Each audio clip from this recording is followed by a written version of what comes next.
Hello and welcome to another episode of PATINS TV. I'm Jeff Bond, your host, and today we have Jim Lambert. He's our Northwest PATINS Site Coordinator. Welcome, Jim. Glad to have you back again. Welcome and Happy New Year, Jeff. Thank you. Same to you. Yep, we're starting episode 53 actually with 2015. So with that, Jim and I are going to talk a little bit about e-readers, particularly those that can be used on the iPad devices, the apps, and also Android. And some of these will be able to actually be used on both. And then the Android has some of their own special e-reader apps as well. But what we want to do is just kind of give a brief overview, a very, very brief overview of the kinds of things that we can look at when we look at e-reader apps and how we can select those apps and so forth. And so we'll go ahead and start just a little PowerPoint here. One of the big things that I get a lot of questions, and I know others do too, is how many e-readers are there out there app-wise? And there are just a number of them. And this is just a small selection of what's available. Or the ones that we've found that are least customizable. That's true. Yep, exactly. So when we talk about e-reader apps, we want to go through and look at a couple things. We want to match the reader with the user. And it's important to do that because you need to know what the needs of the user are and how that app might be utilized by that particular individual. And also the strengths of the reader. You know, do they have good reading skills? Did they not need to have it read to them or highlighted and so forth? And then the limitations. You know, does any individual have a problem with turning the page? So we'd have to look for some alternatives there. And then again, accessing the proper format. And primarily the e-readers that we're going to be talking about use the EPUB format specifically. And that is a very prominent format for the e-reader. The Kindles use a file format called MOBI, and that can be a little confusing sometimes, but we're going to stay primarily with the EPUB. And again, the EPUB not only works with the iDevices, but it also works with the Android. So if you have the material in that format, in an EPUB format, you would be able to use actually both types of e-readers. And also we're talking about free and cost. Is there a cost to the app itself, you know, or is it free? And what those costs might be. It might very well, you know, determine whether or not you're really going to be using that app or not. And this is very similar to the SET framework used for determining assistive technology for individuals. Exactly. Too. Right. Good point. Good point. So Jim and I kind of sat down and we wanted to look at the kinds of things that the app has. And so we came up with just the basic functions. And those are usually highlighted on the main page when you first open up the book. They're either at the top or the bottom. And it's going to be, of course, the bookcase or the library where that particular EPUB is. And then a table of contents lets you navigate to various pages.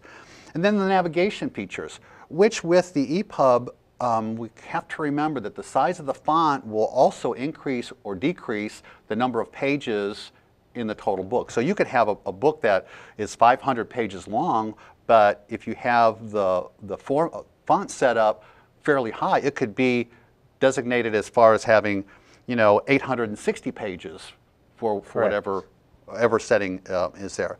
And then of course you have the font. So you can select the type of font that we have showing, and then you can also have it grow or shrink. So you can increase the size, decrease the size depending, and then that also correlates then with the number of pages when we're talking about navigation. And then the background is important too, the color or the style that might be available. For some folks, you know, at night they like to have it dark with the letters more of a light color or a different color, and then whether or not it has a theme of some sort. And again, that can also be determined by font size and color background and those sorts of things. So, so those are the basic functions that we'll have on the main page, and we'll show you that in just a minute. And when we get into the supplemental functions, And those are the study skills as we've determined them. And that's where highlighting comes in. Can I highlight a word or a sentence or a paragraph? And then bookmarking, which would also help for navigation. If I have a particular thing that I want to go back to, click on bookmark, and there I am. Notes, do we have the ability to actually go in and add notes to what's there, which is helpful for, again, some study skills, excuse me. And then definitions may or may not be available. Some of them are built into the app. Others go out to the internet and look for those definitions out there. So you may need to have access to the Wi-Fi. And then also copy, which is pretty standard. And then whether or not there's a search feature. And on the main page, there's sometimes or typically we'll have a magnifying glass for the search. And, but that's also can be found then on the supplemental functions. And then whether or not we can share it, if we want to share it through Facebook or Twitter or through email, those kinds of things. And then whether or not it speaks. Does it speak the sentence that we have highlighted, or does it just speak the word that we have highlighted? So those are kind of the supplemental things. And we found pretty good variance in the different e-readers and stuff. And some have a lot of functioning, and some of them have none of those study skills almost. Exactly, yeah. And then the miscellaneous functions that we have is, can we export the text that we have highlighted or printed out, and does it have translation? Does it translate from English to Spanish or vice versa, any of those languages? And then can we use gestures depending on the swiping that we want to do? If we want to go from left to right or top to bottom, we can customize those kinds of things. So again, we're looking at very specific things that we can change within the app itself. And then does it accept PDFs? And PDFs are one of those things that it's basically a picture, and you can increase it, shrink it, and increase it, but some of them are not accessible PDFs. And if they're just pictures, all you can do is kind of scroll through it. But again, just another format that we could have besides the EPUB format. And then does it actually make use of VoiceOver compatibility with the, for what we're using today, the iOS 8, and whether or not VoiceOver works with those particular things, or do they have their independent type of voices? And again, with the type of voices, VoiceOver, we're pretty much locked into one voice, but one of the programs we're going to show, you can actually have multiple voice choices. Yes, which is free voice choices, which is even better. It is, and the voice supports multiple languages as well. Correct. So it is a real nice function. So Jim, let's take a look at a couple of these. I know you're going to start out with one that's... This is iBooks. That basically comes with your iPad, or at least Apple wants you to believe it's the only e-reader app out there. And you can, we're going to be looking at the Adventures of Huck Finn and all of our examples today that we downloaded from Project Gutenberg. But I can change the font size. I can change the color from white, sepia, or night. I can change the fonts. They give me 7 different fonts to choose from. I can decide if I wanted 2 columns or if I wanted scrolling view. Mm-hmm. Study skills that are in here, I'm going to touch a word. Up pops up, it will speak the selection, and only because I turned speech on in my accessibility features on the iPad, that shows up. But it'll allow me to copy, define the word, highlight the word, create a note, search, or share. So for example, if I wanted to highlight it, it gives me a palette of highlighting colors. I could pick whatever I wanted to. If I wanted to make a note, I click here.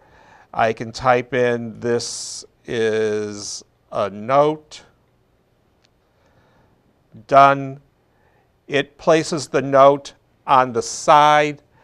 individual just has to tap on that and it opens up the note and they find out what the note says there. So really teachers could put notes in there if they really wanted to make sure that, you know, and this was on the test, or, you know, this is an important fact, or give them some more supplemental kinds of information. And they could type in, you know, you've read so far in the book, now let's answer some comprehension questions, which would work. That's basically iBooks. Let's look real quick at the bottom.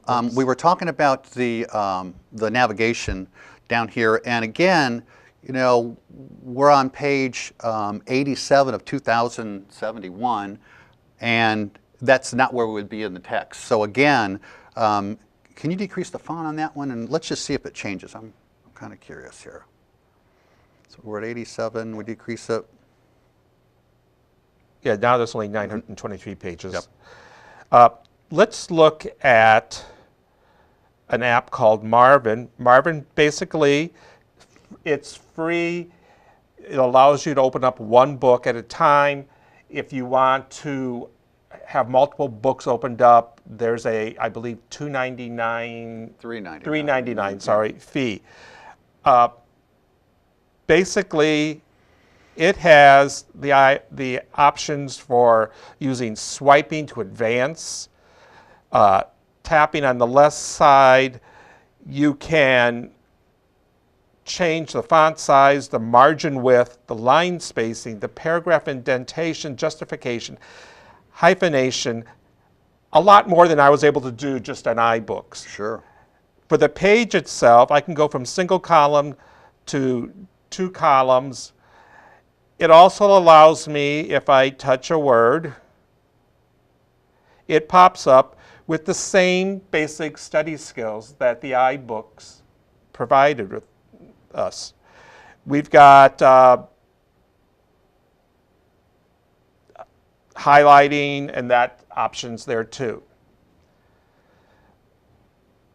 The last app, let's go back to Marvin one more time, because there are a couple other things. Go back to the main the basic functions, and click on that again, because they're across the top. They were grayed out because that's the one. This is the I'm using light version. The light version here. Right. So I have one book downloaded, so I don't have the luxury of changing fonts and themes that I would have if I was using the full version. Yep. But the full version really has a lot of stuff in it. It's really worth taking a look at it if you can spring for the $3.99. The last one we're going to do is Voice Stream. I'm showing the light version that allows you to have about 1.5 minutes of speech. The full version, which is $9.99, gives you unlimited speech. I'm just going to bring this up. First of all, I want to let you hear it read. It will read, highlight as it reads, and mask the line that it's reading on. But they have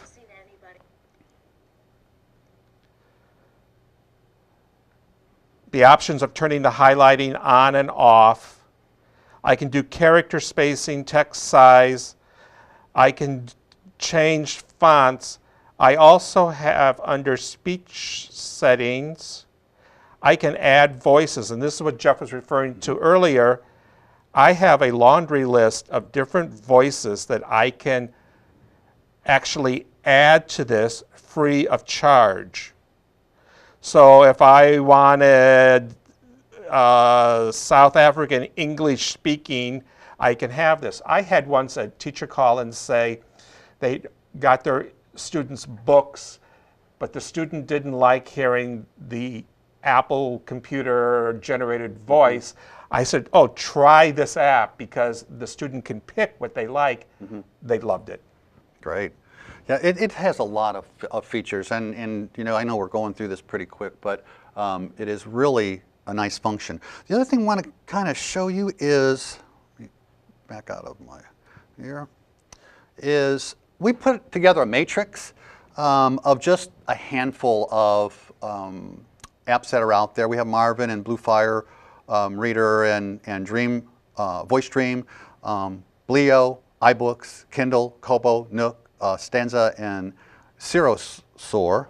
But across the top we have whether or not they have the text size, margin width, lines, and we put a little X by what's there or what's not. If they have justification, hyphenation, whether or not it's single column. I don't want to go through all of them, but So we've done the homework for everybody. we've done the homework. And the thing is, this is always changing too. You know, we come in and oh, they've changed this and now it's functioning. That update came through and something new. Exactly. So we have that, and again, at the very side here, we have whether or not there's a cost or if it's free. So you know, that will also depend on updates and those kinds of things. And if anyone would like a copy of this matrix, they could contact either you or me, and we would email them the matrix. Sure, most definitely. And again, you know, we're always changing it. So what you see now might be a little bit different than what we send out. But they can go to patinsproject.com.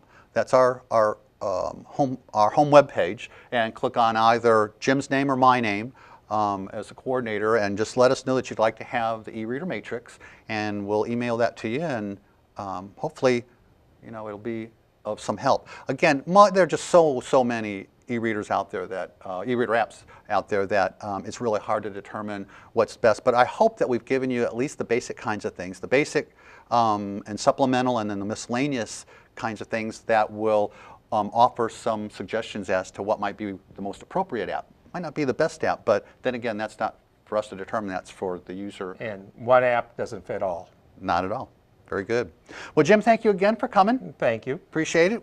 And for PATINS TV, I'm going to go ahead and say goodbye, and we're done.